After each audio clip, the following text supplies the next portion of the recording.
Sí, ya. Listo. Bueno, vamos a empezar. Entonces, esta es la última parte que es como el ejemplo de repaso. ¿Sí?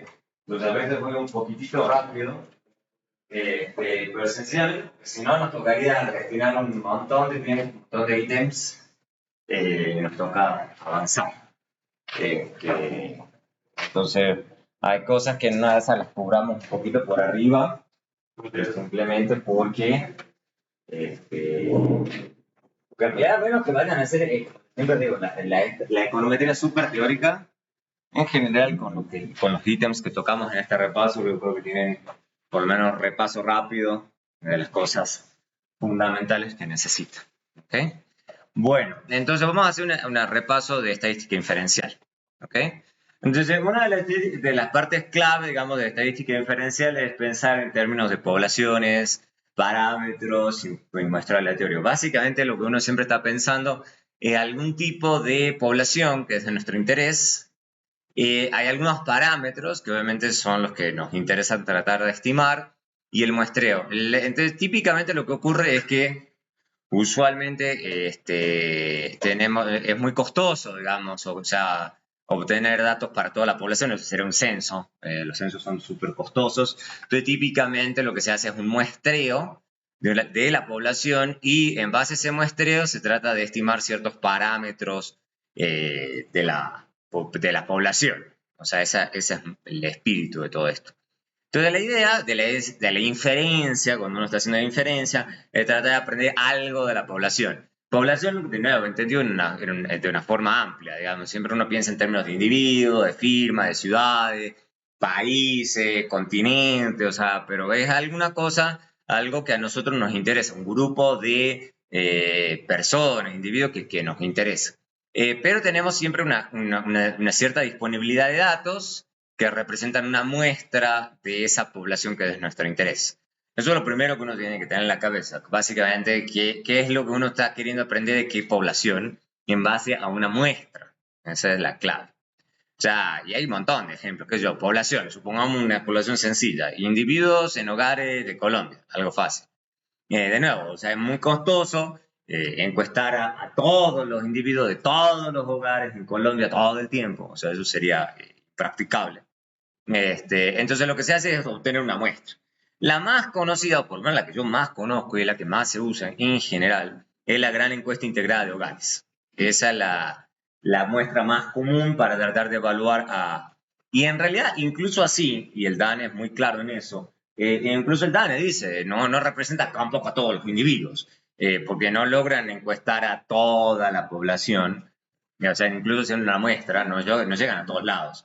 Recién en las últimas versiones están llegando a los últimos lugares. Entonces, por ejemplo, antes no encuestaban a San Andrés, hoy en día sí. Antes no encuestaban en Buenaventura, ahora sí. Pero recién en las últimas versiones de la encuesta, digamos. O sea, en las encuestas viejas ya de 2007, 2008, no hay datos de esas ciudades. Entonces, uno tiene que tener eso en cuenta, digamos. Incluso esta gran encuesta no es representativa de todos los individuos en todos los hogares de Colombia. Y en general eso pasa en todas las encuestas, digamos. En general siempre las encuestas son representativas de algún porcentaje de la población y uno tiene que ser muy transparente de decir eso. Esto es representativo de tal cosa. Y decirlo ahí en la investigación. ¿Cuál es la idea del muestreo? La idea del muestreo, digamos, es que hay alguna variable aleatoria, digamos, eso es lo que normalmente nos interesa, ya lo hemos visto en la clase anterior, que representa una población es una función de densidad, ¿ok? Sencillo, o sea, esto es lo que supuestamente deberíamos obtener de la población.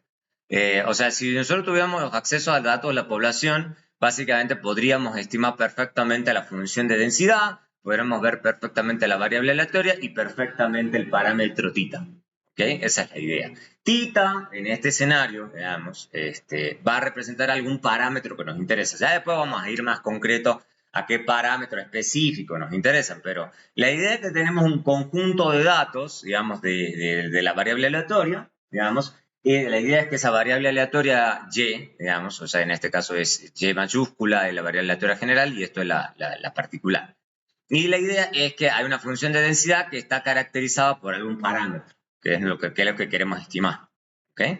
Entonces, la idea es que ese parámetro, que usualmente es una constante, depende de la función de distribución de probabilidad. Obviamente, además del valor que tome la variable aleatoria. Pero la idea, esto ya desde el inicio, como les decía en las clases pasadas, es lo que se llama un enfoque paramétrico. ¿Por qué se llama paramétrico? Sencillamente porque hay un parámetro, alguna constante que nos interesa, digamos. Hay otro enfoque diferente, como les comentaba, que es no paramétrico. El no paramétrico es, no, yo quiero estimar una cosa, pero no hay una constante, es una relación, alguna cosa, pero no hay una constante que yo quiera estimar. En este escenario sí estamos suponiendo que existe alguna constante que a nosotros nos interesa. Lo que se supone es que se sabe la función de distribución de probabilidad, pero no desconocemos θ. Esa es la idea, digamos. O sea, que hay alguna constante que nos interesa, que no la conocemos y queremos tratar de inferir. La idea, y esa es la parte de inferencia de la palabra, es de una muestra aleatoria aprender algo del parámetro poblacional. ¿Okay? Por eso se llama inferencia. Pasar de muestra a población. ¿Okay? Y es lo difícil, obviamente, es tratar de ver qué tan bien nos aproximamos a ese parámetro con con la muestra aleatoria que tenemos a mano. De eso se trata toda la estadística inferencial. Entonces, ¿cuál es la idea? Que de una muestra aleatoria. Entonces, la idea es que nosotros tenemos variables, o sea, alguna variable que sea de nuestro interés. Pueden pensar cualquier cosa, ingreso, edad, no sé, decisiones de los individuos, si deciden trabajar, no trabajar, o incluso PIB. Digamos, el PIB es una realización, también se piensa así como una variable aleatoria. O sea, el PIB toma algún valor, digamos, o sea, pero podría haber tomado infinitos valores. Pero nosotros estamos viendo una realización de eso en la realidad. Pero la idea es que tenemos un conjunto de variables aleatorias que va desde 1 hasta n. Digamos, esa es nuestra variable aleatoria, o sea, un conjunto de datos. ¿Ok? Que son variables aleatorias independientes con una función de distribución de probabilidad que tienen en común. Entonces se dice que esos conjuntos de datos corresponden a una muestra aleatoria de esa función de densidad de probabilidad. ¿Ok? Esa es la idea. Cuando esta muestra es una muestra aleatoria de una densidad, también se dice que J son variables aleatorias idéntica e independientemente distribuida. Esa cosa la vamos a usar mucho. Se dice ID. ID. Entonces, cuando ustedes ven en muchos lados que es, y encima es lo mismo en inglés. Identically and independently distributed. También se usa mucho en inglés. ID. Entonces, básicamente, cuando están diciendo ID, la muestra es aleatoria. ¿Ok? Eso no es cierto en todos los escenarios. Estamos hablando acá en el escenario más simple. Donde estamos suponiendo, por ejemplo, que cuando ustedes van a encuestar los hogares, digamos, de lo que el supuesto usual, por ejemplo, si ustedes van a preguntar de ingresos, uno está suponiendo, por ejemplo, que el ingreso del hogar A es independiente del ingreso del hogar B, independiente del ingreso del hogar C, y así sucesivamente. Eso no es estrictamente cierto, digamos, pero en general, uno supone eso. ¿Ok? Entonces esa es la primera advertencia que se tiene que hacer. ¿Ok? O sea, lo que vamos a suponer, obviamente, por ahora, digamos, es que lo único que se desconoce es θ. ¿Ok? Obviamente, podríamos estar interesados en otras cosas. O sea, obvio, esa es la primera cosa que los estadísticos son curiosos. Dicen, no, bueno, pero a mí no me interesa solamente θ, me puede interesar un montón de otras cosas. Sí, por ejemplo, supongamos que tenemos una muestra aleatoria y bueno, nosotros tenemos, por ejemplo, ya hemos visto en las otras clases pasadas que, por ejemplo, supongamos que esa variable aleatoria se distribuye con una distribución normal, con una media mu y sigma cuadrado. Bueno, ahí entonces ya tenemos dos cosas, la mu y sigma cuadrado. Entonces ya hay dos números que nos pueden interesar. Entonces, por ejemplo, podemos estar interesados tanto en la media como en la varianza. Y está bien, y lo vamos a hacer. Pero por ahora vamos a hablar solamente de mu, o sea, para simplificar la discusión. Y de hecho, uno puede estar interesado en un montón de otras cosas, digamos. Puede estar interesado, se dice, en los diferentes momentos de la distribución. Entonces uno puede estar interesado en la esperanza, en la varianza, en la kurtosis, en la mediana, como habíamos hablado en la clase pasada. Entonces, o sea, hay un montón de cosas que a uno le puede interesar. ¿Okay? No solamente θ. θ es solamente en estos casos los efectos de la la sencillez de la discusión, pero así como estas mismas herramientas se pueden aplicar para todos los otros momentos que a uno le interese. ¿Ok? Lo primero que vamos a hablar es lo que se llaman, en el caso de la inferencia, de lo que se llama propiedades de muestra finita. ¿Ok? Eso es lo más sencillo. Entonces, esto en general es el ordenamiento, el mejor ordenamiento. Uno pasa de lo más sencillo y uno va complicando la discusión. La más sencilla son las muestras finitas. La idea es, bueno, suponga que usted tiene un dado tamaño muestra, grande o pequeño, da igual.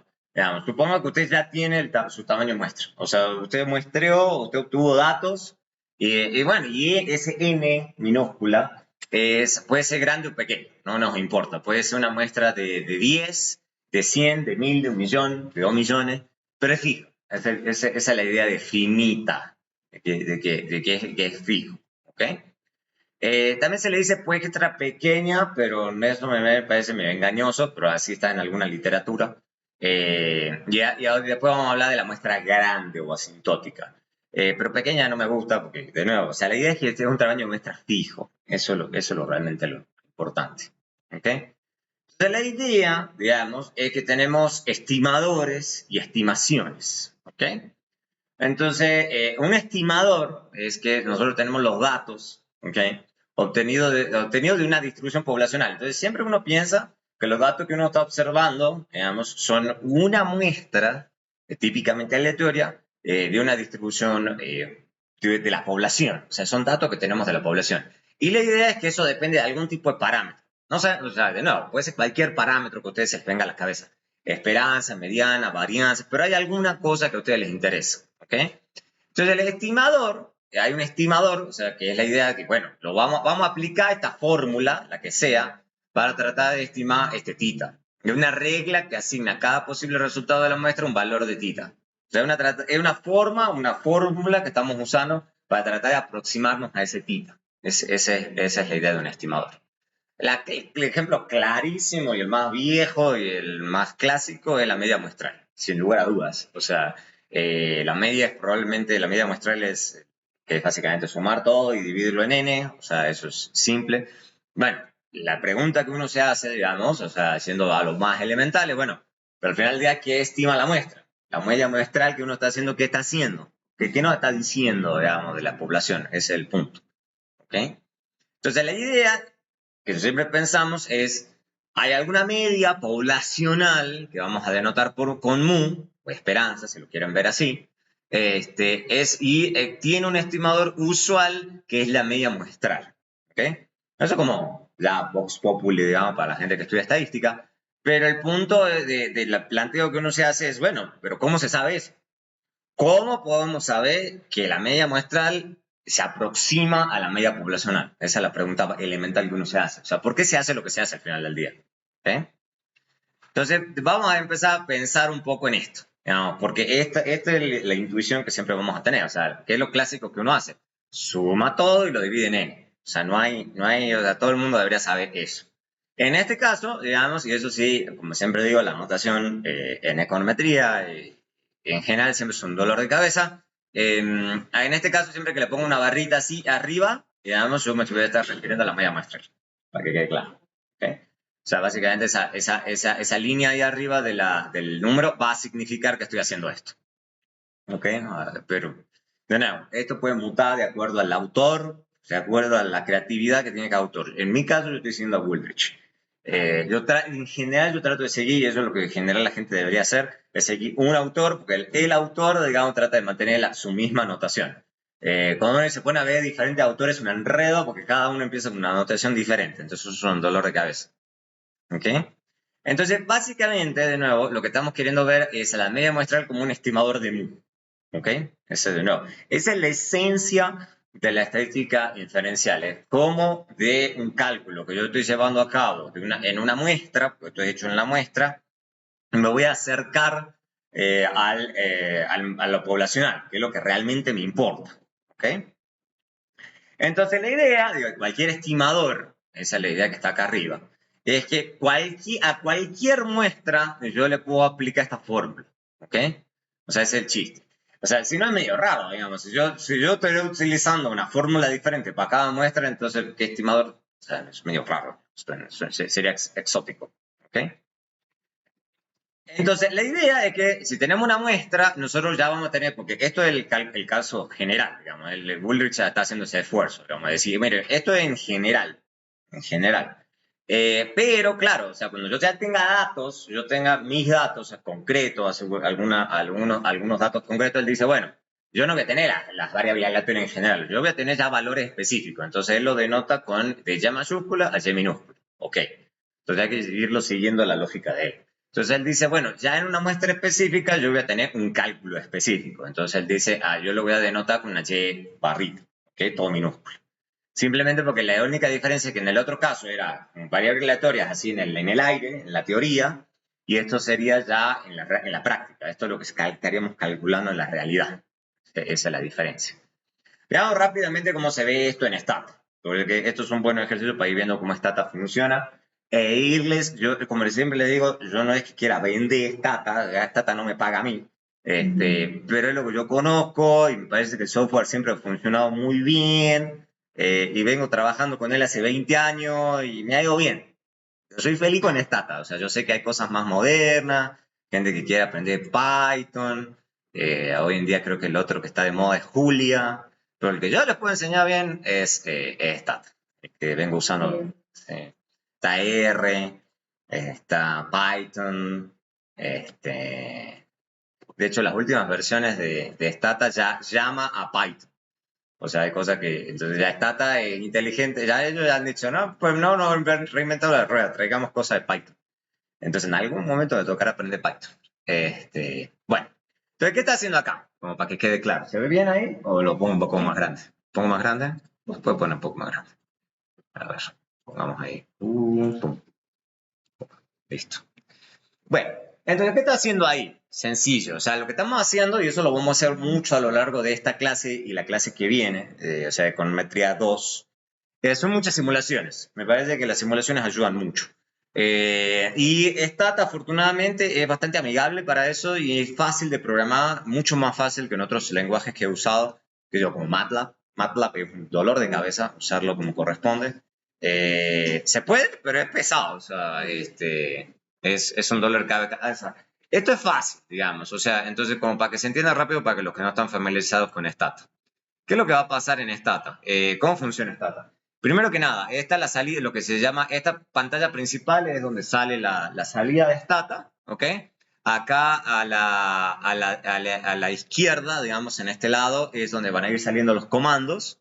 Al lado derecho es donde van a estar las variables. Acá en la parte inferior es la caracterización de estas variables que van a estar aquí, digamos, eso ya lo vamos a ver cómo se ve. Y acá abajo es donde yo puedo escribir los comandos, ¿ok?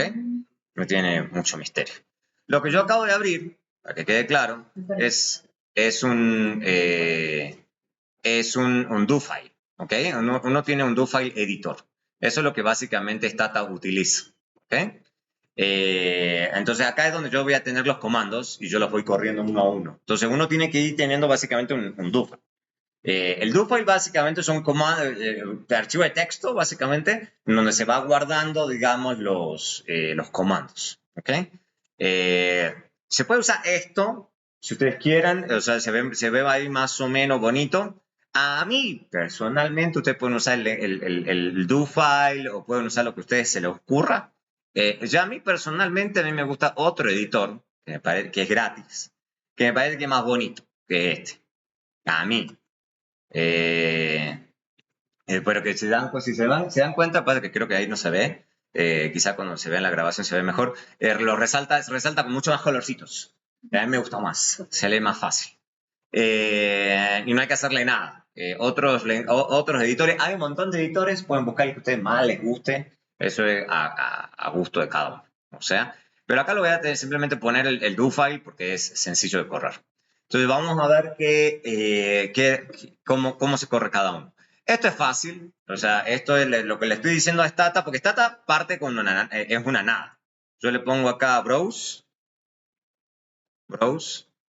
y básicamente tiene una base de datos que está vacía. Esto es como un Excel, está vacío, no tiene nada. O sea, siempre Stata parte de cero, que no hay nada. ¿Ok? Entonces lo que yo voy a hacer, digamos, en este escenario, es yo fabricarme los datos. Esa es la idea de cualquier simulación. ¿Ok? Entonces me voy a fabricar los datos. Entonces básicamente, ¿qué estoy haciendo acá? Le voy a decir, mire, invénteme 100 observaciones. O sea, vacías, sin hacer nada. Pero vamos a ir paso a paso. Si yo le digo eso, entonces él me dice acá, clarito acá, mire, hay 1000 observaciones, dice acá abajito, pero básicamente no hay nada. O sea, esto sigue estando vacío. O sea, eso sigue estando vacío. Pero yo le estoy diciendo, mire, ármeme una base vacía de 1000 observaciones. Simple. Digamos, o sea, nada sofisticado. Lo que yo sí le digo acá es, mira, mire, genéreme una variable y mayúscula, le podría poner minúscula, le podría poner cualquier cosa, que tenga una distribución aleatoria normal con mediana 5 y deviación estándar 10. No me acuerdo si es deviación estándar o varianza. Siempre que ustedes tengan esas dudas, y eso es lo útil, ustedes le ponen acá que yo, por ejemplo, esta es la típica que a uno le pasa, que uno dice, ay, o sea, uno lo usa y uno lee el código de alguien más, y dice, pero ¿qué significa esa cosa? No es muy difícil, simplemente uno le pone, copia esto y le ponen stata help R normal, por ejemplo, y ahí le explica a uno, digamos, qué hace esa cosa. ¿Sí?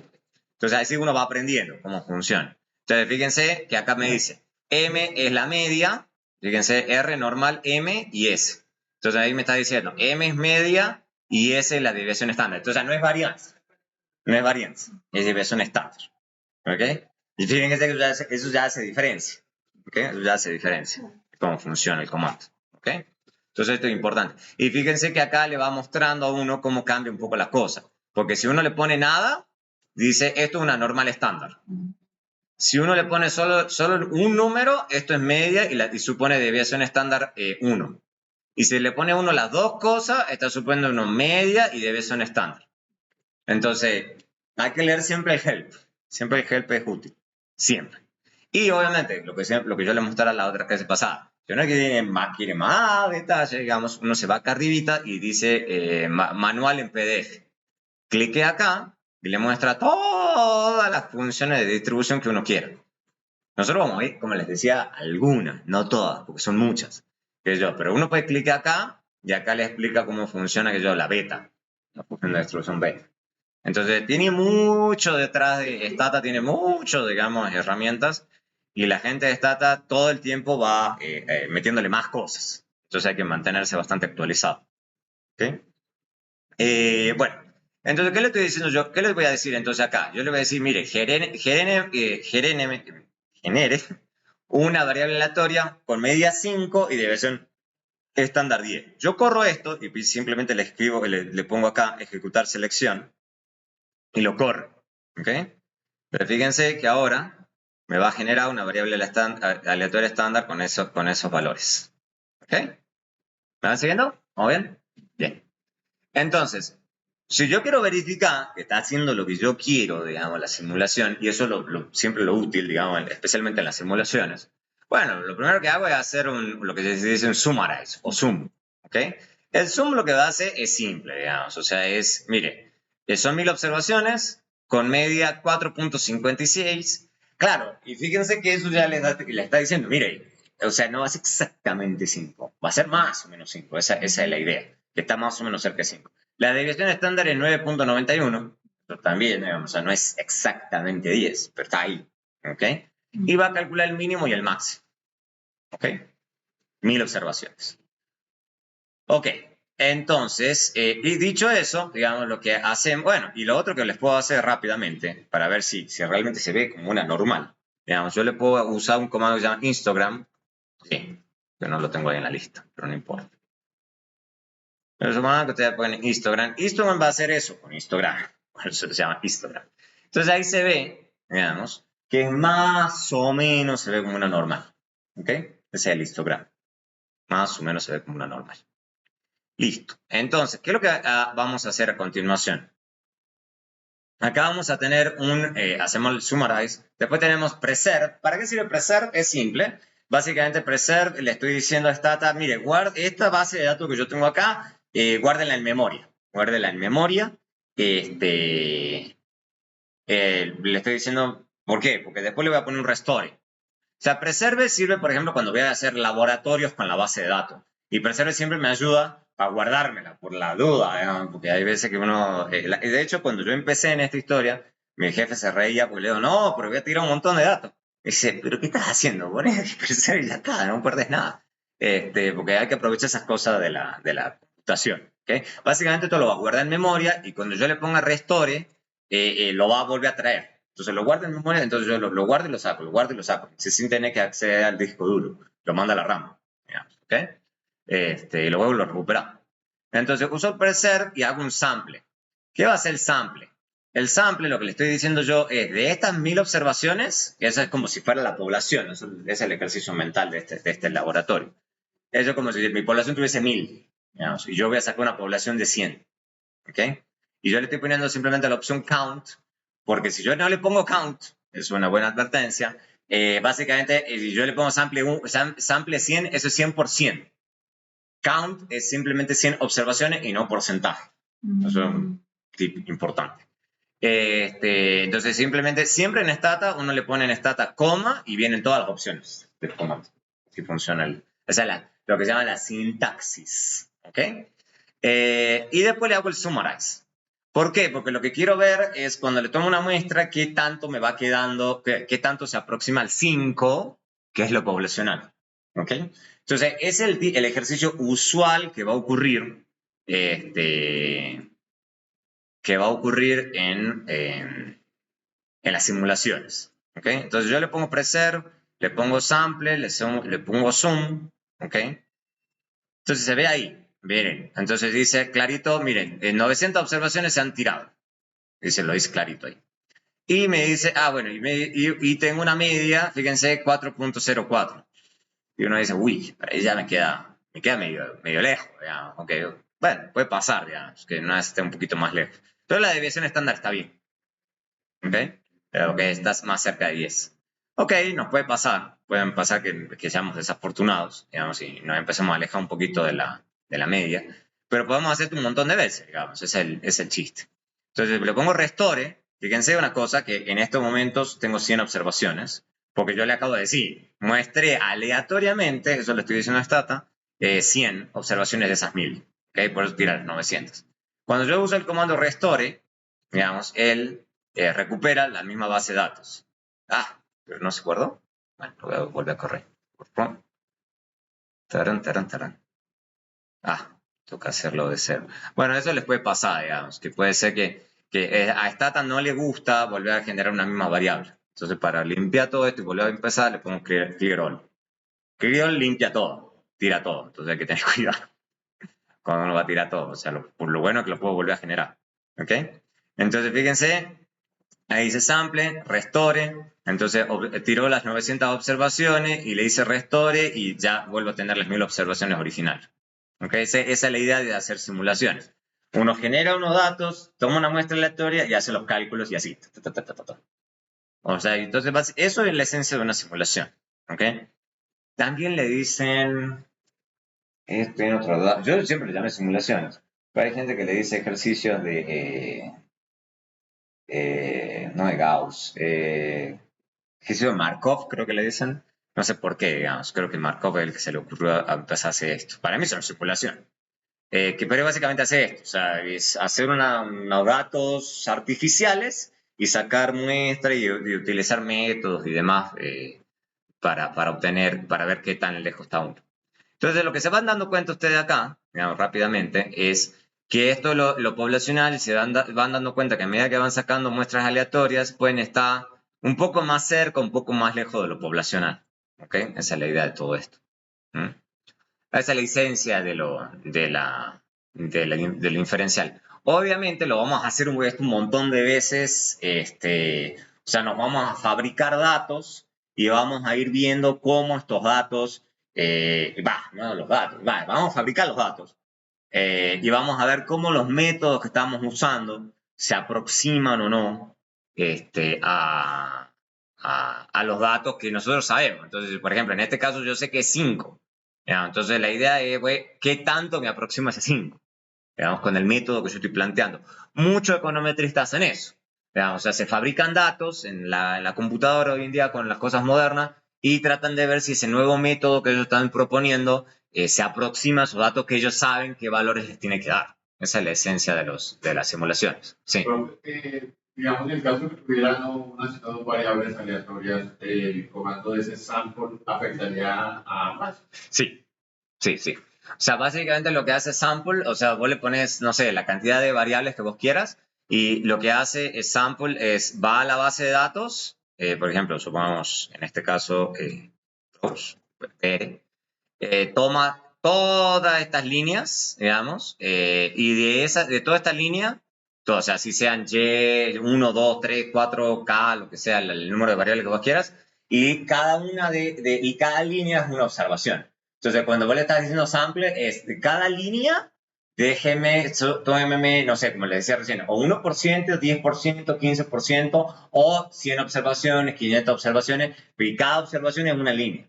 Entonces, independientemente que vos tengas de una, dos, o no sé, el número de variables que quieras, va a tomar solamente ese número de líneas. Sí, sí, sí, sí. Sample va a hacer eso.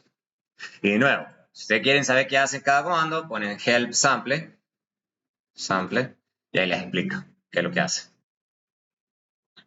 Les explica exactamente cómo funciona y al final siempre tiene, bueno, no siempre, pero en general siempre tiene una serie de ejemplos, de cómo es la práctica. Eso también es útil. Entonces es uno de los trucos, ¿verdad? O sea, a veces hace un copy-paste de algún ejemplo y después uno lo adapta a lo que uno tiene. Eso también pasa. Bien, ¿alguna otra pregunta? Bien. Bueno, entonces, sigamos. Aquí. ¿Puedes definir ahí el rango de valores? ¿Cómo? ¿Puedes definir el rango de valores que toma la variable aleatoria? Esa es buena pregunta. No estoy seguro si se pueda. O sea, pues, si vos querés acotar el rango. A ver. No sé si Stata. Supongo que sí, porque debería. Stata no creo R normal. Porque normalmente acá le está diciendo solamente media y varianza. Quizás acá cuando te vas precisamente para pensar ese tipo de cosas, te toca ya irte aquí al manual completo y ver si ahí te da ese tipo de opciones, ahí como para limitar el rango. Porque puede ser que a uno le diga, uno quiera, no, yo quiero que esté mayor a 0, que esté entre tanto y tanto, o sea, puede ser. Pero cuando uno genera acá, en una de esas te explican eso, cómo puede uno hacerlo. Debe estar ahí, debe estar ahí. Yo no lo he hecho, para ser honesto. Entonces no estoy seguro. Pero uno se fija en el help y debe estar ahí. Debe En estar este ahí. caso uno puede pedirle cuartiles o de la mediana hacia arriba. También, sí, a eso sí también uno le puede decir. Digamos, o sea, uno le puede, hay otros comandos, o sea, porque estoy usando solamente el summarize. Pero hay otro comando que se llama centile. Entonces uno le pone centile, y, por ejemplo, y acá ya me tira los percentiles. Y yo le puedo pedir centile, que yo, ¿dónde está? Acá, centile, y yo le puedo pedir centile de, por ejemplo, del 1 de 1, creo que la sintaxis es 1, que yo, no, pongamos 10, para que sea el ejemplo fácil. De a 10 hasta 100, o hasta 90, el percentil 90. Creo que era así la traducción. Pero fíjate que acá este es otro comando diferente que te va sacando el percentil 10, percentil 20, percentil 30, percentil tan, y te va diciendo cuánto es, cuál es el valor. Entonces esta es la mediana ya, percentil 50. Percentil 50. Entonces, de nuevo, esa es una buena pregunta, porque uno puede estar no interesado en la media, sino no, a mí me interesa el percentil 10, percentil 50, percentil 90, o todo. O en otros parámetros, que es Gini, o sea, te puede interesar Gini, o Lorentz, o no sé, otras cosas que a uno le puede interesar. Bueno, sí, regresión cuantílica. Que vamos a ver si lo tenemos tiempo para ver esa regresión cuantílica, digamos. No lo tengo en el programa, al menos. Quizá en econometría 2 podría ser. Bueno, regresión cuantílica, por ejemplo, un ejemplo de regresión en donde uno está interesado más en los percentiles que en la media. En la media. Sí, sí, sí, sí. O sea, pero una manera de pedirle que me limite pues el intervalo puede ser con los percentiles, ¿no? No, porque acá vos ya le estás generando, no, porque la pregunta de él es si al momento que yo genero esto, yo le puedo decir, no, simúleme, pero póngame que no se pase de menos 20 o más 20, una cosa así. Entonces ahí no le estoy, o sea, ahí es más complicado, porque le tengo que decir a Stata, desde que está generando la variable, que se quede dentro de ciertos rangos. Sí, sí, lo que sucede es que mi sensación es que no debe ser tan fácil porque no uno está distorsionando la variable aleatoria. O sea, la normal no está acotada en valores, va de menos infinito a infinito. Entonces yo creo que por eso a uno no le da la opción. Creo que eso se llaman variables aleatorias, no sé si truncada o censurada, creo que truncada, que están acumuladas en ciertos valores, digamos. Entonces ya no es normal, digamos. Entonces ya a uno le toca utilizar otras funciones de distribución para hacer eso. Sí, sí, sí, porque ya no se ve normal, ya se va a ver diferente. Pero eso se puede modelar perfectamente. Por ejemplo, hay variables que se acumulan en cero, eso es el ejemplo clásico, y después se van hacia otro lado. Son Poisson y ese tipo de cosas. Bien, entonces, dicho eso, bueno, entonces vamos a ver una generalización de esto. O sea, el ejemplo clásico, digamos, de nuevo, es la media. Entonces, la media muestral trata de aproximar la media poblacional. Es el ejemplo clásico. Lo que hacen los estadísticos es decir, no, mire, o sea, en la generalización de eso, que tú tienes algún estimador, el que sea, porque como decíamos recién, puede ser cualquier cosa. Nos puede interesar la media, la mediana, el percentil, el mínimo, el máximo, no sé, cualquier cosa nos puede importar. Que es un estimador de un parámetro, esa es la idea, que hay un estimador W, en este caso, de un parámetro, que puede ser expresado con una fórmula matemática. Entonces, básicamente, la generalización de esto es decir, bueno, yo le aplico alguna fórmula H, digamos, o una función H, o como uno lo quiera ver, H, por poner una anotación, podría ser G, F o cualquier cosa. Lo estoy aplicando a ese conjunto de datos, ¿ok? Alguna función, es una función H de la variable aleatoria, alguna forma de manejar los datos para aproximarme a ese parámetro H.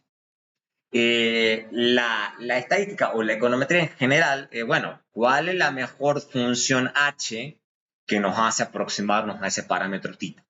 Ese es el chiste de todo esto. ¿Ok? Y obviamente, W es una variable aleatoria porque es una función de variables aleatorias. Eso ya lo hemos visto en la presentación anterior. ¿Ok? O sea, toda función de variable aleatoria es otra variable aleatoria. Es una función de variables aleatorias. ¿Mm? Entonces, la idea es que cuando tengamos una muestra ya específica, porque esto es lo general, esto es lo particular, básicamente tenemos una estimación de θ, ¿ok? Básicamente vamos a tener esta función general aplicada a una muestra general y vamos a tener algún número, o sea, como mostraba recién en la simulación. O sea, uno dice 5, bueno, cuando yo haga el cálculo no me va a dar exactamente 5. Yo sé que el 5 es en la poblacional, en lo ideal, pero digamos, en la realidad yo voy a tener algún número en particular. ¿Ok? Entonces, para evaluar los procesos de estimación se estudia la distribución de probabilidad de W, que digo, distribución muestral de esa variable aleatoria de W, o la distribución aleatoria de H, en este caso. La idea es obtener criterios para elegir entre la infinita cantidad de estimadores de θ que se pueden tener en base a la variable aleatoria W. O sea, básicamente hay muchas posibilidades y eso es lo que hacen los econometristas muy teóricos. ¿Okay? Ustedes se pueden dedicar a eso. Si ustedes se dedican a eso, son mis héroes. O sea, yo no me dedico a eso. O sea, la gente que se dedica a armar nuevos estimadores y a hacer nuevos estimadores o sea, es la gente que yo sigo, pero yo no me pongo en sus zapatos. Yo me pongo a aprender lo que ellos hacen. Porque es muy difícil sacar estimadores mejores para los parámetros que sean del interés. Eso es bien complicado.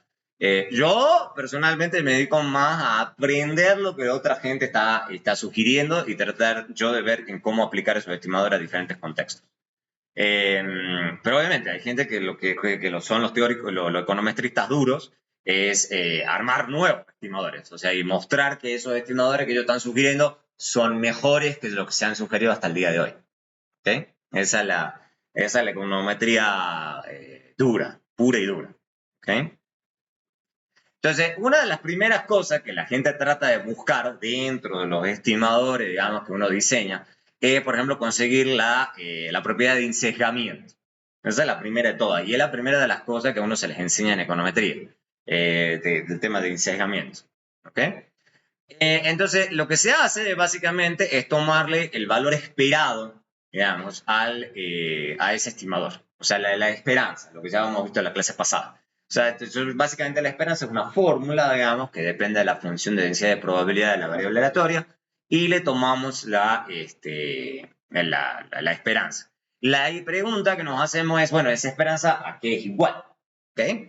Entonces, la idea es que un estimador se dice que es insesgado, ¿ok? O sea, básicamente el estimador W, de nuevo, estamos hablando muy general, digamos, bien teórico, de tita es insesgado básicamente si al tomarle la esperanza al estimador, básicamente yo obtengo tita. Simple. ¿Ok? Luego se dice que es insesgado. ¿Ok? Que básicamente en el momento que yo tengo ese estimador y le tomo su esperanza, obtengo tita. Eso es insesgamiento, por definición. ¿Ok? O sea, no tiene suma, ni resta, ni nada. Y para todos los posibles valores de tita. O sea, no hay insesgado si uno dice, no, para ciertos valores de tita sí me da y para ciertos valores de tita no me da. Entonces, no, entonces eso no es insesgado. Fíjense para cualquier valor. ¿Ok? Para cualquier valor de tita que sea. Porque nosotros siempre tienen que acordarse que, bueno, estábamos mostrando la simulación, pero lo que nos va a pasar en la realidad es que nunca sabemos cuánto es tita. Tita podría ser 10, 20 millones, 1, o sea, no sabemos. O sea, menos 80. Entonces, tiene que ser algo así. Tiene que ser algo que se cumpla para cualquier valor. Obviamente, el ensegamiento no implica que una estimación particular va a ser igual a tita. ¿Okay? Esa es la gran confusión.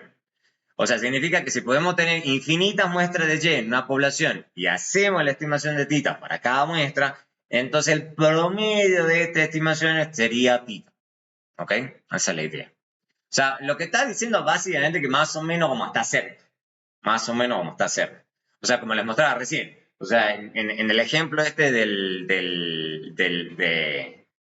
vamos a volver a Stata. En este ejemplo, veamos, de simulación, tenemos que sabemos, o sea, a ver, bueno, vamos a correr desde cero. Voy a poner el clear all acá. Y puedo seguirlo haciendo, digamos, clear all. Y le puedo poner que y repetir esto un montón de veces. Supongamos que uno diga esto. Supongamos que uno llega hasta aquí. Pum. ¿Ok? Entonces, fíjense, en la población, digamos, que yo estoy sugiriendo es 5.2, el poblacional que yo estoy armando. Digamos. Y fíjense que en la muestra me da 4.58. Entonces no es exactamente lo mismo. Pero la idea es que si yo sigo haciendo esto, un montón de veces, ¿ok? O sea, la idea es que en general, digamos, no, va a ser muy difícil que me dé exactamente el valor poblacional, ¿ok? Vamos sample, acá. O sea, va a ser muy difícil que me dé exactamente 5.2, que es lo poblacional. Pero fíjense, nunca, o sea, no me va a dar nunca me está dando al menos la media poblacional, la media muestral, perdón, no me está dando menos 1.000.000, más 1.000.000, o sea, o 100, o no sé, o sea, valores locos, digamos. O sea, más o menos está ahí, más o menos. Esa es la idea de un estimador insesgado. O sea, que más o menos esté cerca. ¿Ok? Esa es la idea. Que más o menos esté cerca. ¿Eso tiene que ver con la teoría del límite central? ¿O? Sí, a eso vamos a llegar. A eso vamos a llegar. Sí. Pues vamos partiendo de lo más sencillo y poco a poco nos vamos complicando. Eso tiene que ver ya con asintótico. Acá todavía estamos con muestras finita. Muestra finita.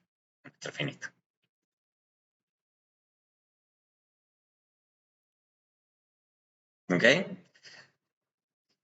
Entonces, después lo que nos preocupa, obviamente, es si un estimador es sesgado. ¿Ok? Si es sesgado es simplemente que esto no es igual a esto, básicamente. Tenemos algún sesgo, alguna distancia entre la esperanza de ese estimador y el parámetro poblacional. ¿Ok? ¿Okay? Es un estimador sesgado. ¿Okay? Básicamente, si eso es sesgado es, si por ejemplo tengo un estimador insesgado, que es este, que en una de esas está justo ahí centradito acá, en este valor, entonces básicamente este estimador nos está dando una cosa que está cerca del estimador, y esto es, por ejemplo, un estimador W1, ¿ok? Y este es el estimador W2, ¿ok? Entonces fíjense que en este caso la esperanza de W2 está lejos de tita, ¿ok? Entonces claramente, si yo tengo estos dos, me ofrecen estos dos estimadores, y yo tengo que elegir entre W1 y W2, obviamente la gente se va a inclinar por W1, porque dice, no, me acerca más al parámetro poblacional, que es de mi interés, ¿ok? ¿Por qué? Básicamente lo que la gente diría, no, es que W2 es sesgado, punto, es sesgado. Entonces dice, no, prefiero W1. ¿Okay? Obviamente, les repito, es uno de los criterios, hay un montón, digamos, para elegir entre diferentes estimadores, pero el más elemental es buscar el ensejamiento, el más básico, el más básico. ¿Ok? Obviamente, el ensejamiento de un estimador, lo que se dice tamaño del sesgo, depende de la distribución, como se está viendo, de Y y la función H. ¿Ok? Eso es medio obvio del gráfico, ¿no? Porque depende, bueno, cómo se vea esa función de distribución, digamos, de cada uno. Y obviamente la distribución de una variable aleatoria típicamente está fuera de nuestro control. O sea, podemos hacer supuestos, obviamente, supuestos informados y tratar de presumir cómo creemos que se va a distribuir esa función, pero típicamente viene dado, ¿ok? Entonces nos toca tratar de lidiar con eso, ¿ok? Pero la elección de H sí. O sea, nosotros, en eso sí, eso es lo que hace el econometrista. El econometrista dice, no, mira, yo sé que Y viene dado, ¿ok? Viene dado. Pero yo sí puedo elegir la H, cómo quiero que sea el estimador que estoy construyendo, ¿ok? Eso sí tiene sentido, ¿ok?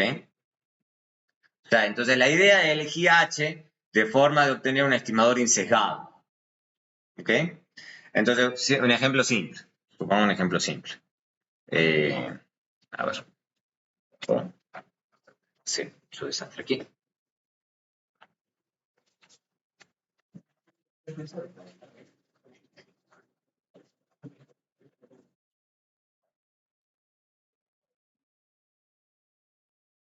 Entonces, supongan ustedes, no sé, supongan que ustedes tienen datos, que buscan datos. Entonces, supongan que ustedes arman los datos, supongan que tienen no solo datos, no dos. Supongan que ustedes van a ver la variable Y, sí, Y, porque Y es la que nos preocupa. Supongan que ustedes consiguen datos de Y, ¿ok? Y bueno, ustedes no saben, ustedes lo que no pueden manejar, digamos, estaba molestando de la... Ok, listo. Ya. Bien. Entonces supongan que ustedes consiguen datos de Y. Y supongan que, bueno, por ciencia, supongan que ustedes dicen, ah, bueno, yo sé que 0 está acá, y supongan que ustedes se dan cuenta que cuando se ponen a recolectar datos, que la cosa se ve así.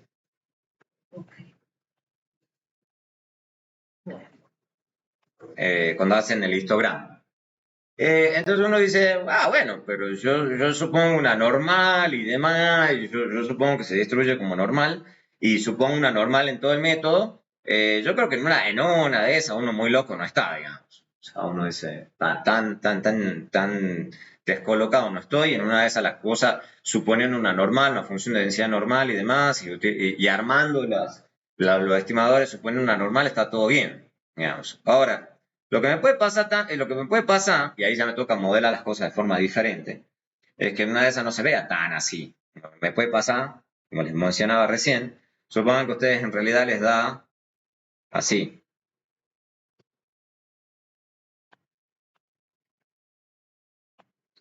Bueno, ahí ya medio que no supone una normal, medio raro. O sea, medio raro. Entonces ya me toca pensar en algo un poco diferente. ¿Ok? Entonces me toca pensar en una cosa que se ve así. ¿Okay? Que se ajuste un poquitito más a los datos. ¿Okay? Entonces, claro, en una de esas, como les decía, la distribución en una de esas a uno le viene dado, pero uno puede ser estratégico viendo lo que uno está viendo y tratar de elegir un estimador que más o menos se ajuste más a los datos que uno tiene. ¿Okay? Entonces, eso es lo estratégico que uno tiene que hacer. Entonces, uno tiene el trabajo muchas veces de uno es tratar de ver, de acuerdo al escenario en el que uno está parado, cuál es el método y el estimador que más se adapta a esos datos, ¿okay? A ese contexto.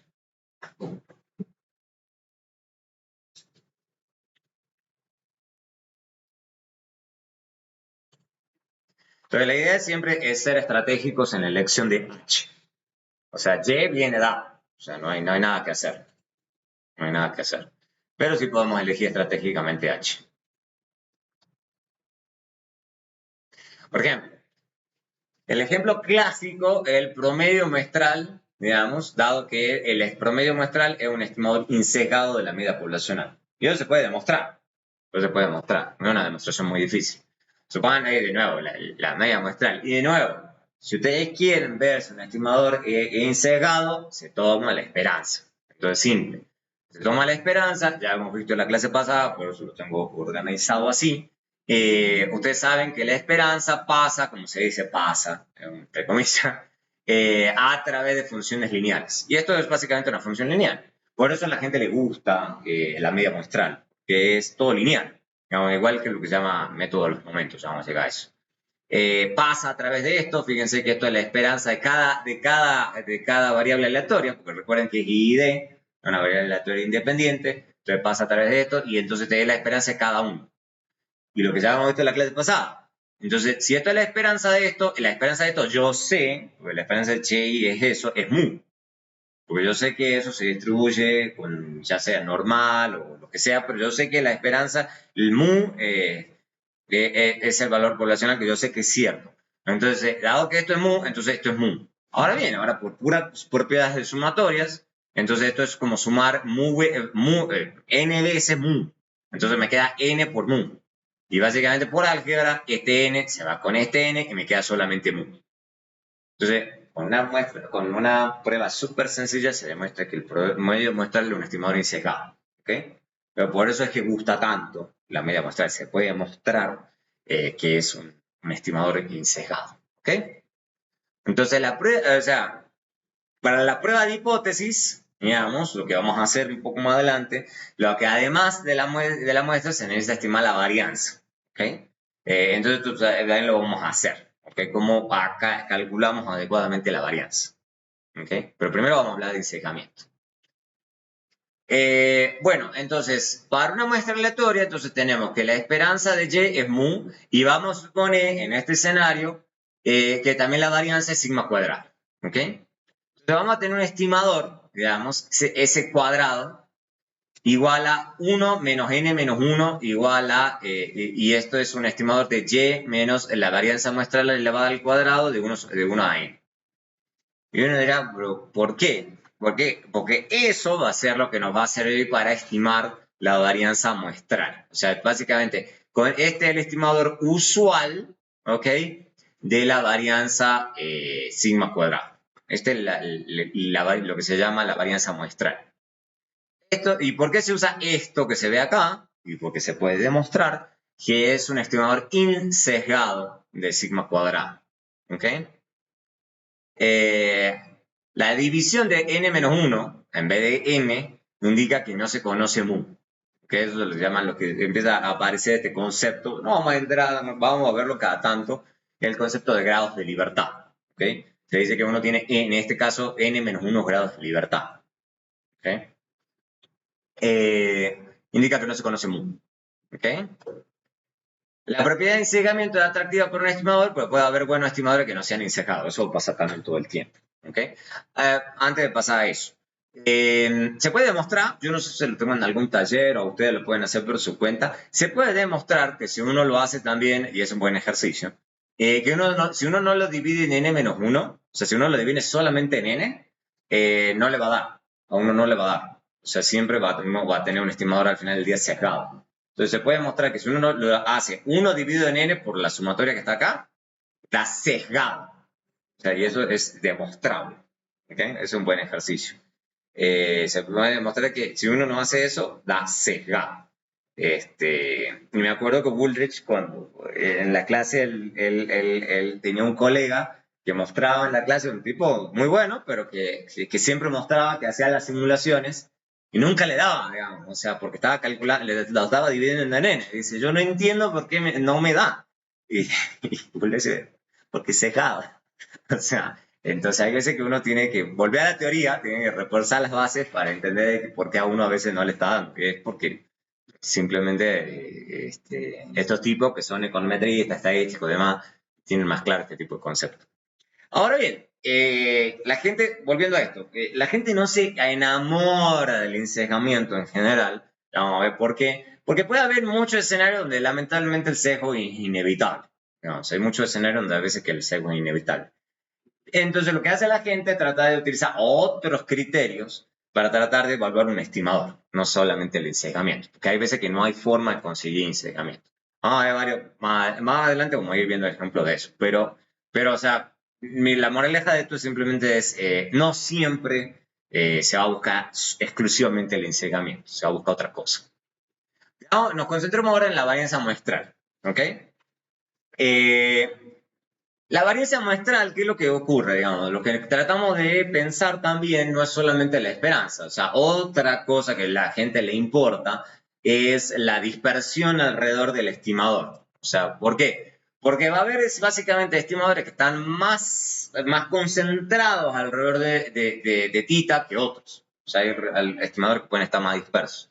Entonces, típicamente se prefiere aquellos que están más concentrados alrededor de tita.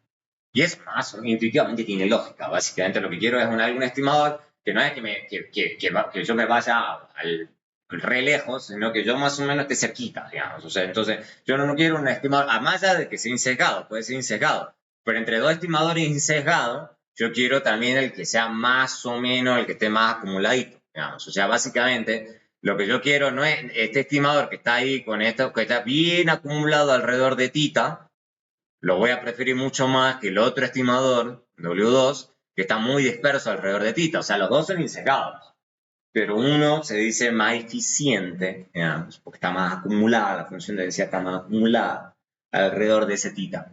¿Okay? Esa es la idea. Esa es la idea. Para evaluar esa dispersión alrededor de tita, se usa lo que es la varianza muestral. ¿Ok? O sea, varianza, por ejemplo, el ejemplo más clásico es la varianza de la media muestral. O sea, lo que les decía recién. Supongan que ustedes tienen la varianza de la media muestral. ¿Ok? Esto es otra demostración. Y recuerden, ya hemos visto en la clase pasada, pues lo tengo organizado así, son las diferentes propiedades de la varianza. Recuerden que esto son un conjunto de variables y D. ¿Ok? Entonces acá no me importan las covarianzas, porque son I y D, todas las covarianzas son 0. ¿Ok? Entonces básicamente una vez que yo escribo esto, entonces yo puedo, vaya a sacar la n, pero recuerden que la n queda elevado al cuadrado, propiedad número 1 de la varianza, pero cuando yo multiplico las variables aleatorias por constantes, las constantes quedan elevadas al cuadrado una vez que yo paso la varianza al lado derecho. ¿Ok? Entonces esta gimnasia les toca hacerlas incluso a veces a mano y demás. O sea, simplemente verlo así, obvio. Pero después uno se pone solo y uno no se acuerda. ¿Ok? Entonces uno tiene que hacer esa gimnasia. ¿Ok? Para que las demostraciones uno las entienda rápido. Y obviamente cuando ya pasa adentro. ¿Y por qué puedo hacer esto? Puedo hacer eso porque es ID. Ojo, en el momento que no es ID, empiezan las covarianzas y demás. Lo puedo hacer a ese paso porque es ID. Una vez que hago eso, ahí sí, la varianza de cada y es sigma cuadrado. ¿Ok? Y volvemos a usar las mismas propiedades de medio. Entonces, esto que tengo acá es una constante, lo estoy sumando n veces una constante. Entonces me queda n veces multiplicado sigma cuadrado. Y entonces básicamente se simplifica este n con este n. Pero fíjense que no me queda sigma cuadrado, me queda sigma cuadrado dividido en n. Ese es un punto importante. Porque la gente se esfuerza que no, esto me tiene que dar sigma cuadrado. No, queda el n abajo. ¿Ok? Queda el n abajo. Entonces, esa es la primera gran mensaje que nos da esto. O sea que es básicamente posible reducir la varianza incrementando el tamaño de la muestra n. ¿Ok? O sea, uno intuitivamente lo entiende, pero la teoría también se lo justifica uno. O sea, básicamente, siempre nos va a pasar que a mayor muestra, menor varianza. Digamos, eso pasa siempre, nos lo dice la teoría. Tenemos que tener primero esa primera gran claridad. Entonces, lo que yo siempre les digo, hay escenarios, digamos, donde obviamente si uno no, o sea, a uno le vienen los datos a uno quiere tener una muestra grande. Pero puede ocurrir en ciertos escenarios donde uno se puso a construir la muestra, digamos. Y eso es un enorme esfuerzo, digamos, salir a encuestar a la gente o sacar una muestra uno solito a pulmón. A veces es muy costoso, es muy difícil y a veces las muestras que uno puede obtener son relativamente pequeñas, ¿ok? Pero como uno hizo el esfuerzo, muchas veces a uno se lo perdona. Digamos, si los estimadores, las estimaciones que uno saca no son las mejores, pero uno dice, pero yo me puse en el trabajo de conseguir la muestra, o sea, a uno se lo pueden perdonar, ¿ok? Tengan en cuenta eso. Porque la gente sabe este tipo de cosas. Sabe que si la muestra es pequeña, lo más probable es que las estimaciones no sean las más precisas. Pero si uno hizo el esfuerzo, bueno, está bien. Pero si ustedes no hicieron el esfuerzo, sino que ustedes están sacando diferentes fuentes de información, digamos, y bueno, en general les dicen, no, si usted tiene una muestra de 1.000.000 versus una de 1.000, y la muestra, la población es más o menos la misma, pues él se la queda de 1.000.000, digamos. O sea, tiene más sentido, a menos que uno tenga buenos argumentos. ¿Ok? Entonces, eso nos lleva al concepto de eficiencia, por decir. ¿Ok? Entonces, eficiencia relativa. ¿Ok? Y fíjense lo que es clarito, número 1, porque ese es el primer punto. Son dos estimadores insesgados. Entonces, de nuevo, si yo tengo dos estimadores insesgados, o sea, dos estimadores que la esperanza de esos estimadores tita es el punto.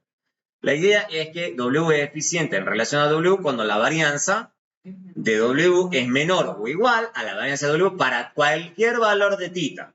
Para cualquier valor de tita. Eso es, recuerden que ese símbolo significa para todo. ¿Ok? Que para todo tita. Eso es clave porque nos puede pasar, o sea, y cómo está escrito acá es fundamental, ¿no? Primero en principal, son dos estimadores insesgados. Eso tiene que está muy claro. O sea, si uno es sesgado y el otro insesgado, digo que no son muy comparables que digamos. Y segundo, es el tema que dice para todo tita, porque puede pasar que sean insesgados, pero uno sea más eficiente que el otro, pero para ciertos valores. Entonces ahí ya tampoco estamos hablando de eficiencia relativa. O sea, ya estamos comparando medio peras con manzanas. ¿Okay? Obviamente, no siempre es posible elegir entre estimadores solamente tampoco basados en la eficiencia. De la misma forma que no siempre vamos a elegir solamente en función del sesgo. También nos puede pasar eso. Puede que un estimador sea más eficiente que otro, pero solamente para ciertos valores de tita. ¿Ok? Puede ser. Puede ser. Un poco raro. Ese es el esfuerzo que hacen muchos los econometristas. ¿Ok? Comparar la eficiencia de dos estimadores tiene sentido solamente si se comparan estimadores insesgados. ¿Ok? Para comparar estimadores que no son necesariamente sesgados, se puede usar el error cuadrático medio. Eso siempre aparece en la literatura. Mean Square Error, o MSE. También aparece mucho en la literatura Mean Square Error. Entonces, ¿qué es lo que hace el Mean Square Error? Vamos a verlo rápido. Supongo que usted tiene un estimador de tita, digamos, y básicamente tiene el Mean Square Error, ¿ok? Que básicamente es este estimador. Básicamente es el estimador W versus tita elevado al cuadrado y le toman la esperanza a eso. Eso es el Mean Square Error. Y dice, ¿por qué esto tiene sentido? Bueno, porque básicamente lo que mide en general es qué tanto se aleja el estimador de tita. O sea, básicamente esta medida sirve mucho cuando ustedes están seguros que ya están sesgados. Básicamente. Entonces la idea es, bueno, dado que yo sé que no me queda otra, que yo estoy sesgado, ¿no? Lo que trata de medir este estimador es, bueno, ¿qué tan lejos estoy? ¿No? Sería como Algo así, es como una medida que trata, o sea, de hecho uno puede demostrar, ya que hace unos cuantos pasos, que básicamente lo que esto está calculando es la varianza menos el sesgo al cuadrado. O sea, se puede demostrar. O sea, uno puede pasar de esto a esto. O sea, haciendo un poco de esfuerzo y uno llega, es pura álgebra. Entonces, básicamente, ¿qué está haciendo esta medida? Y por eso a veces se usa. Básicamente, cuando ya uno ya se resignó y uno dice, me toca algo sesgado, y además comparar ahí la eficiencia es medio raro, porque ya no puedo hablar de eficiencia relativa, porque estoy comparando estimadores que los dos son sesgados. O sea, Ineficiente, ya. sí, ya sé. Entonces, allí lo que uno está haciendo en este escenario es decir, bueno, yo ya sé que es sesgado, pero bueno, yo sé que puedo en una de esas utilizar esta medida para balancear varianza versus sesgo al mismo tiempo. ¿Ok? Entonces, como que estoy eligiendo mi veneno, tratando de elegir entre dos males, el menor. Es como en política, que a veces a uno no le gusta ninguno de los dos candidatos, pero a uno le toca votar y todo, menos que uno vote en blanco, bueno, es lo mismo. Acá es como, ninguno me convence, pero bueno, me toca tratar de elegir entre los dos. Entonces, una forma es este mean square error, ¿ok? O MS, ¿ok? Una posibilidad, ¿ok? O sea, depende tanto de la varianza y el cero. Obviamente, si esto es cero, es medio obvio, si el sesgo es cero, básicamente lo único que estoy haciendo es comparando varianzas. ¿Ok? Pero la idea, entonces, obviamente, se dan cuenta rápidamente que esta medida sirve cuando uno tiene ya cero, o sea, porque básicamente esto no es cero. ¿Ok? O sea, básicamente esto permite comparar estimadores sesgados. ¿Ok? Permite comparar estimadores sesgados.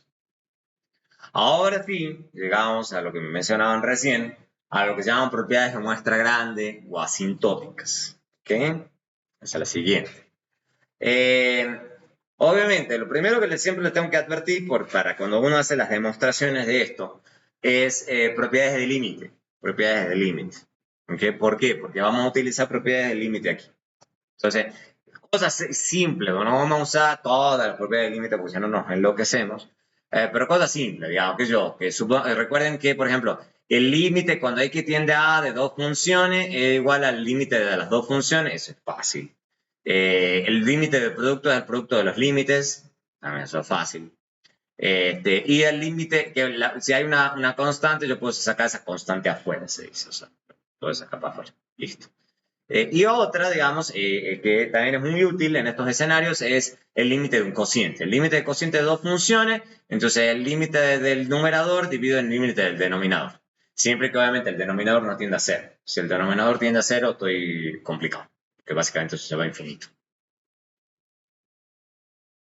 Hasta ahora entonces lo que hemos cubierto son propiedades de muestra finita, ¿no es cierto? O sea, el ensesgamiento. ¿Ok? Entonces es una propiedad, de nuevo, de muestra finita porque es para el tamaño de muestra fijo. ¿Ok? Las propiedades que se dice asintóticas, ¿okay? O de muestra grande, se refieren al comportamiento cuando la muestra se incrementa al infinito. O sea, no es cuando la muestra es grande, cuando la muestra se va a infinito, cuando la muestra es infinitamente grande. ¿Ok? ¿Ok? Entonces, ¿por qué nos puede importar esto? En general, a la gente sí le importa mucho esto porque no siempre el ensesgamiento es posible. Pasa en muchos escenarios que no voy a conseguir nunca ensesgamiento. O sea, de hecho, hay muchos estimadores que se usan en la práctica que son sesgados, pero sí son consistentes, se dice. Entonces, vamos a ver ahora lo que es consistencia en contraste al ensesgamiento. Son medio parecidos, a la gente le parece que es lo mismo y no es lo mismo. ¿Ok? Consistencia, ¿qué significa? Que tengo un estimador WN, que es un estimador de tita basado en una muestra de tamaño N. ¿Ok? Por eso el WN. WN. ¿Ok? Entonces yo lo que estoy haciendo acá no es pensando, digamos, para una muestra fija. Estoy pensando, pues, supongan que ustedes, por ejemplo, que yo les mostraba recién en la simulación, que yo tomaba una muestra de 100. Acá no, acá la muestra es 100, 200, 300, 400, y lo que estoy tratando de ver es cómo se comporta el estimador a medida que yo voy subiendo el tamaño muestra. Esa es la idea. Hasta subirlo al tamaño muestra que sea. ¿Ok? Entonces se dice que esto es un estimador consistente si para todo epsilon, y eso sí tiene que ver con matemática, o sea, básicamente que la probabilidad, y esto sí es importante, digamos, o sea, hay que verlo con mucho cuidado a esta fórmula porque la gente se pierde con esto. Fíjense, o sea, este es el estimador WN, o sea, es un estimador que lo estoy calculando, o sea, es el estimador, pero lo estoy aplicando a un tamaño de muestra N, esa es la idea. Y le resto tita, ¿ok? Le resto tita. Okay, yo sé que en una de esas puede haber una distancia entonces entre la estimación que estoy haciendo y tita, ¿ok? Entonces, ok, y a esa estimación yo le estoy sacando el valor absoluto. O sea, lo que me interesa es qué tan cerca o lejos de tita estoy. ¿Ok? A mí no me importa si eso es positivo o negativo, por eso le tomo el valor absoluto. ¿Mm? O sea, la idea es que la probabilidad, porque fíjense que acá está P, es una probabilidad. Entonces, la probabilidad de que la distancia esa sea mayor a un valor positivo, cualquier que se me ocurra, digamos, eso viene de matemática.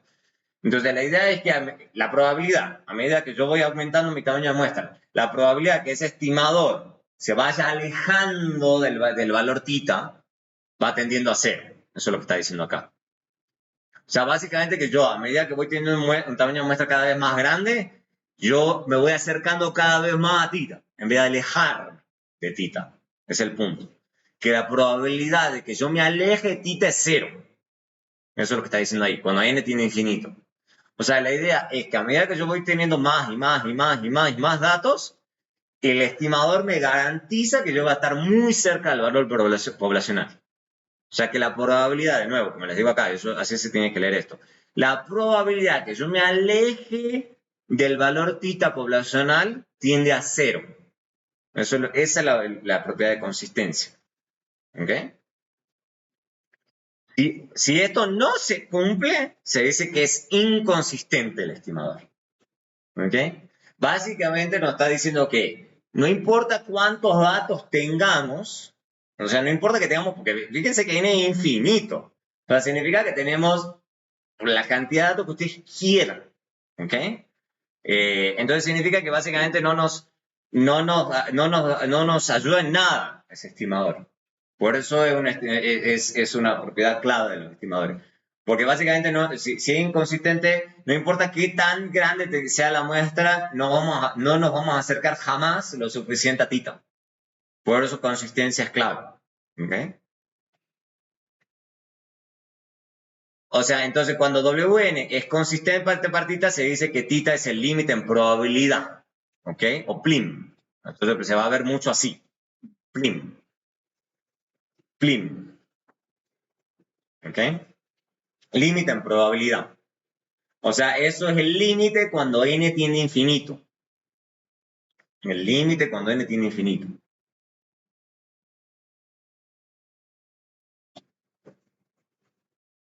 Consistencia es una probabilidad que incorpora la distribución muestral del estimador a medida que el tamaño de la muestra se vuelve más grande. Por eso es el subíndice de n, Wn. ¿Ok? La consistencia, la idea es que a medida que vamos teniendo las muestras más grandes, nos vamos concentrando cada vez más alrededor de θ, a medida que aumenta el tamaño de muestra n. ¿Okay? Que nos vamos concentrando cada vez más. ¿Okay? La idea, entonces, no es que tenemos, por ejemplo, n igual a 4 siempre, o sea, y podemos tomar una infinita cantidad de tamaño muestra n. No, acá lo que importa es ver esta, y bueno, podemos hacer una función de distribución del estimador para ese tamaño de muestra fijo. ¿Ok? ¿Ok? Eso lo podemos hacer perfectamente. Pero la idea de consistencia es no. A mí lo que me importa es ver cómo se va comportando toda la distribución, ¿ok? A medida que yo voy subiendo el tamaño de muestra. Y fíjense que en este escenario y recuerden, lo que a mí me interesa es θ. ¿Ok? Entonces lo que a mí me importa es que esto se vaya acumulando cada vez más, que a medida que yo voy teniendo una muestra cada vez más grande, yo me vaya acumulando cada vez más alrededor de θ. O sea que básicamente que la probabilidad de que yo esté lejos de θ sea muy baja, o cero, digamos. O sea, no es solamente muy baja, cero. Que en probabilidad yo tengo que tender a cero.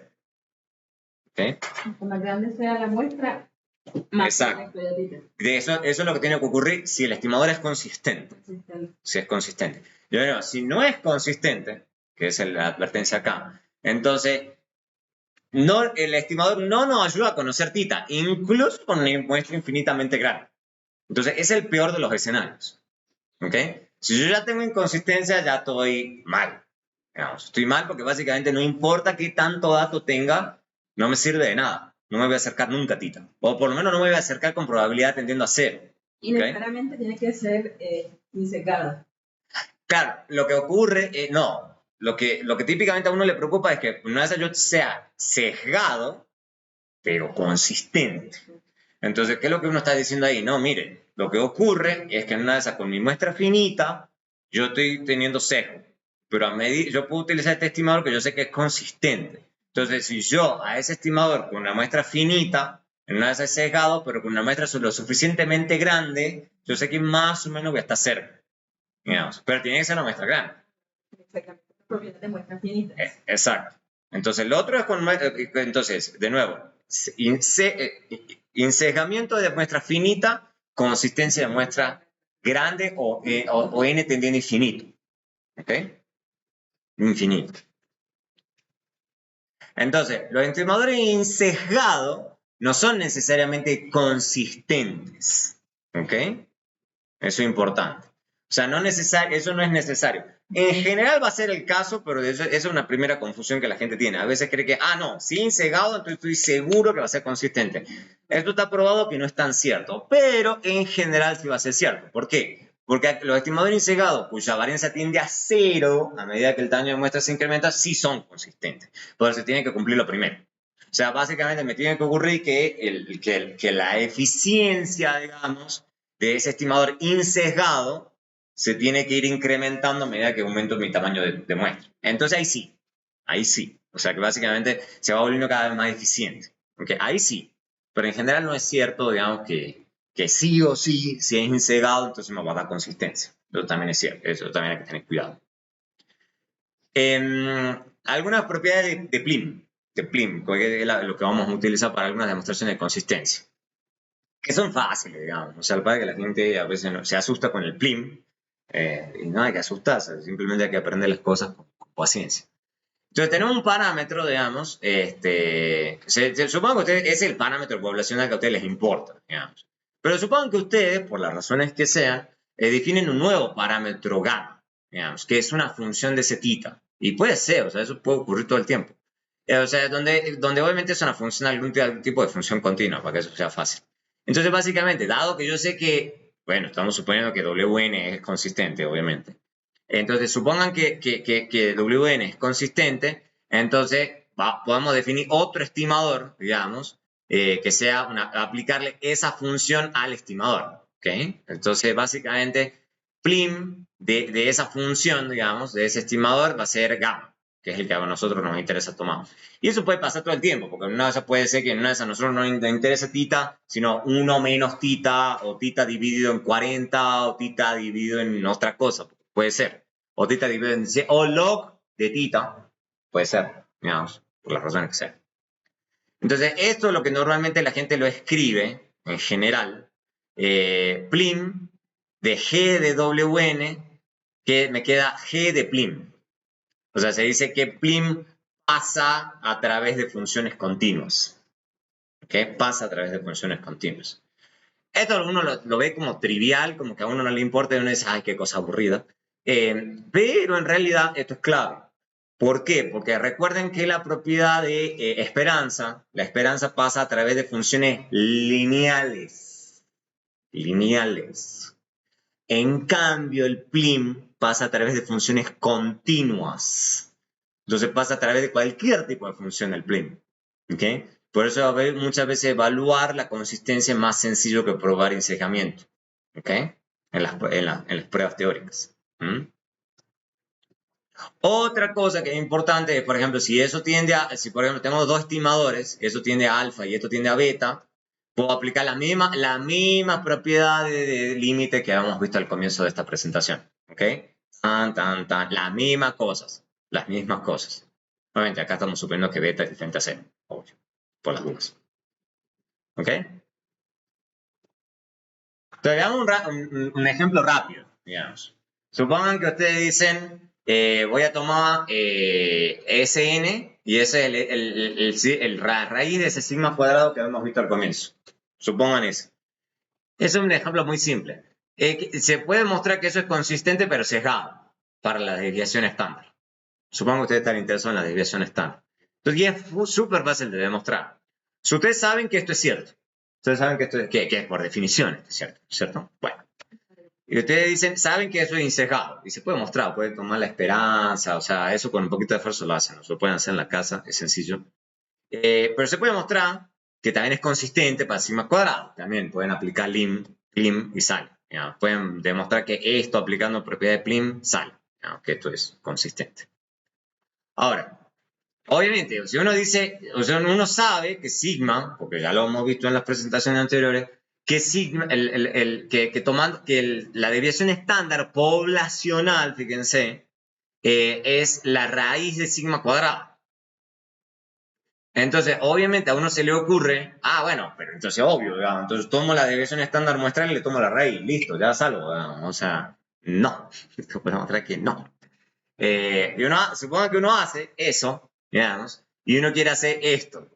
Y uno cree que alegremente, le digo, por eso las pruebas muchas veces son útiles, porque uno dice, no puedo hacer eso. ¿Por qué? A ver, rápidamente, ¿por qué no puedo hacer esto? ¿Por qué es diferente? ¿Por qué va a ser diferente? Porque eso no es cierto. Rápido.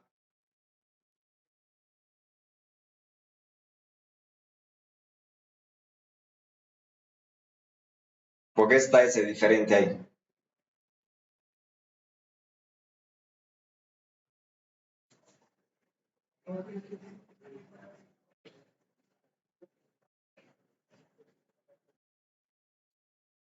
Pues en una constante no le puedo sacar esperanza. No exactamente. No es por lo que sea una constante.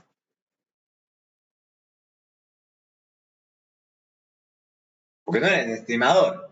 SN es un estimador que yo le estoy haciendo a cada posible muestra, digamos, ¿ok? Sí, es un estimador. Pero ¿por qué yo no puedo hacer esa segunda igualdad? Porque eso no es cierto. En este punto eso sí les debería quedar claro.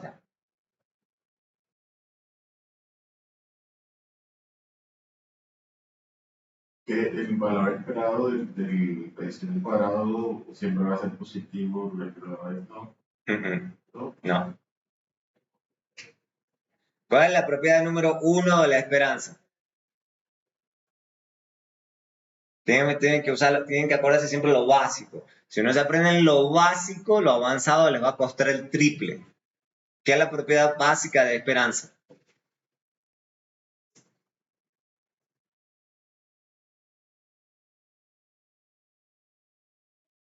No puede colocarse en radical, no. Va por ahí. ¿Qué tipo de función de la raíz? Exponencial. No exponencial, digamos. ¿Es lineal o es no lineal? No lineal. No lineal. Entonces, ¿puedo pasar la esperanza o no puedo pasar la esperanza? No, porque no es lineal. Es va. Realmente se aplica Bueno, a la sumatoria. las sumatorias. Sumatorias. ¿Ok? Entonces yo no puedo hacer esto porque la raíz es una función no lineal. No puedo escribir esto. No pasa a través de la raíz. Porque es una función.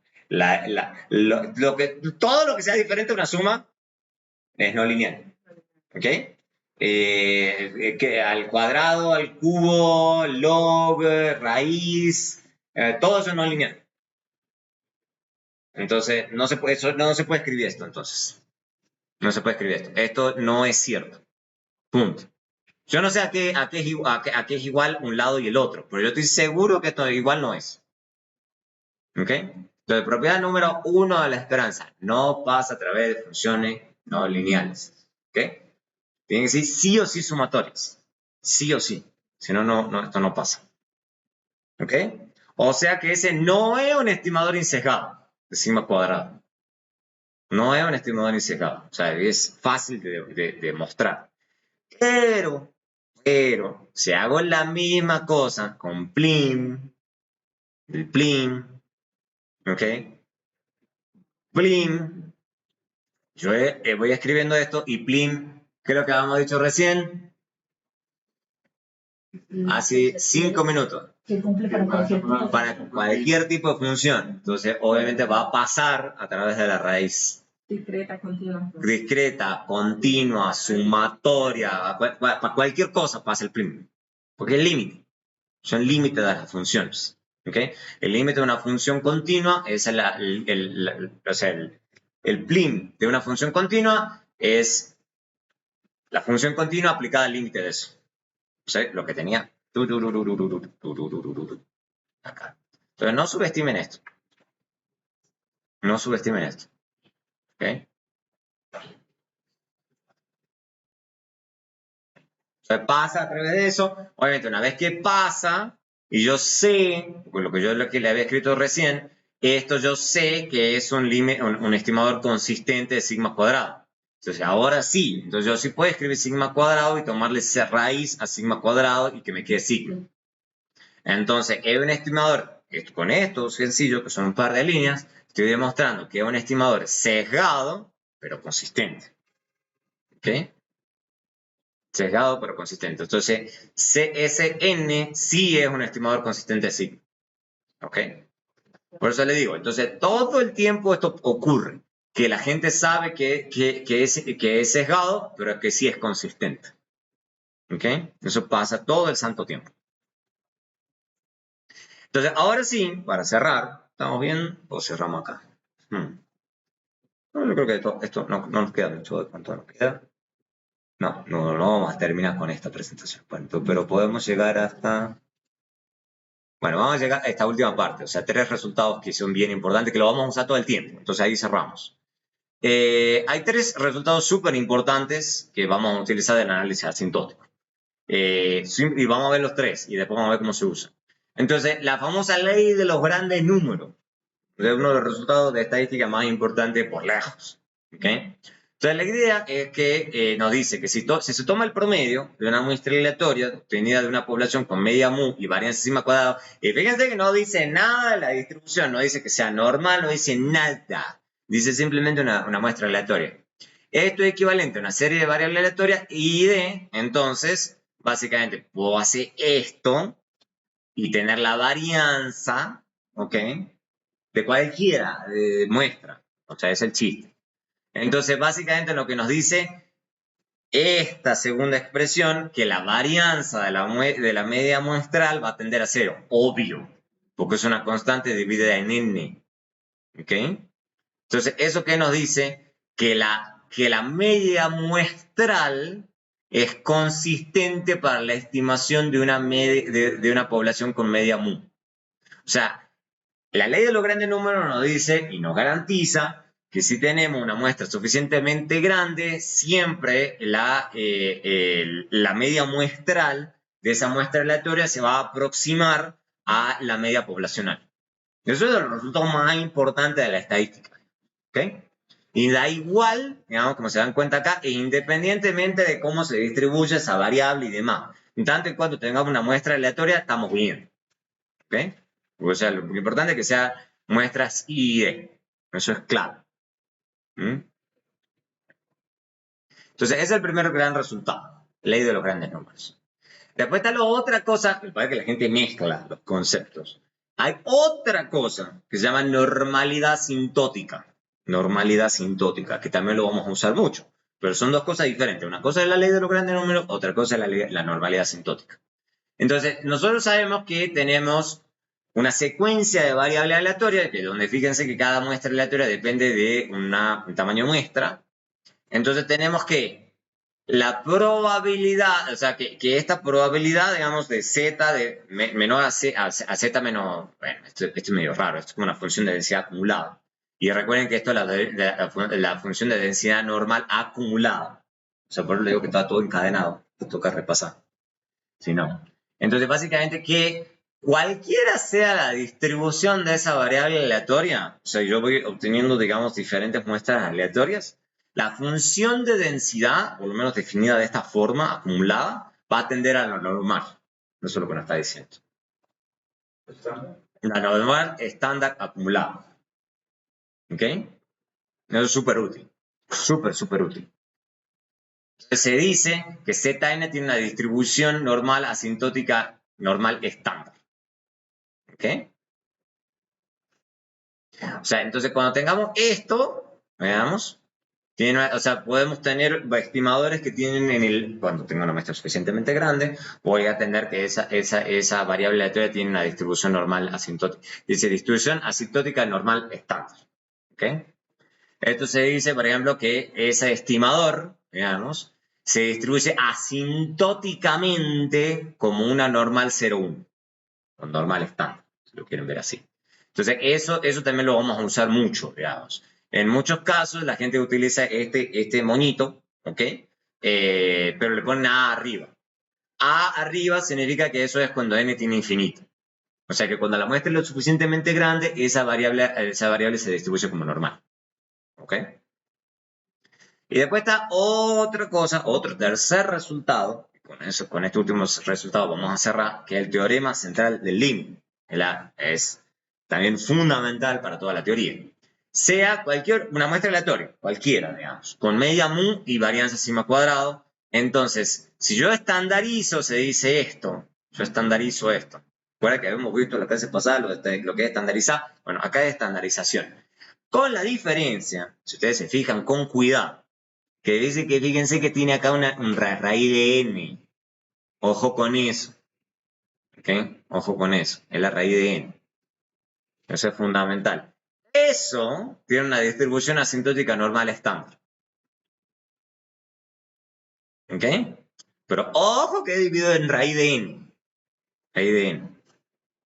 Entonces, hay algunos escenarios, depende del libro que agarren, especialmente los avanzados, que van a decir, esto tiene una tendencia raíz n, ¿ok?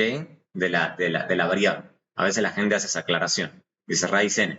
Porque uno lo está dividiendo en raíz de n. ¿Ok? Entonces, ojo con eso. Ojo con eso. Entonces, tienen que tener mucho cuidado. Entonces, básicamente, muchos estimadores en econometría pueden escribir con funciones de medida muestrales, que se llama método de los momentos, ya lo vamos a ver en la próxima clase. ¿Y por qué la gente está haciendo eso? ¿Por qué utilizan pura sumatoria y medias por todos lados?